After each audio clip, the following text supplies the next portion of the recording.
دو سینگھوں والا بادشاہ جس کا ذکر قرآن میں بھی ہے، ذوالقرنین، اللہ کا نیک مومن بادشاہ جسے زمین کی مشرق سے مغرب تک سلطنت عطا ہوئی۔ سورۃ الکہف آیات 83 سے 98 میں اللہ فرماتا ہے، وہ مغرب پہنچا جہاں سورج کیچڑ والے چشمے میں ڈوبتا نظر آیا،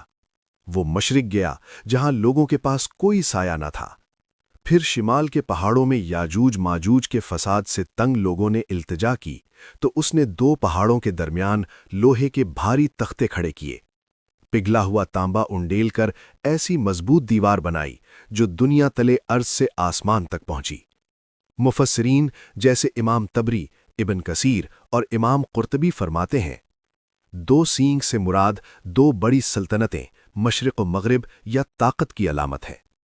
صحیح بخاری کتاب التفسیر میں نبی صلی اللہ علیہ وسلم نے فرمایا، یاجوج ماجوج روزانہ دیوار کھودتے ہیں، جب سوراخ ہونے لگتا ہے تو کہتے ہیں کل مکمل کریں گے، لیکن اللہ مٹا دیتا ہے۔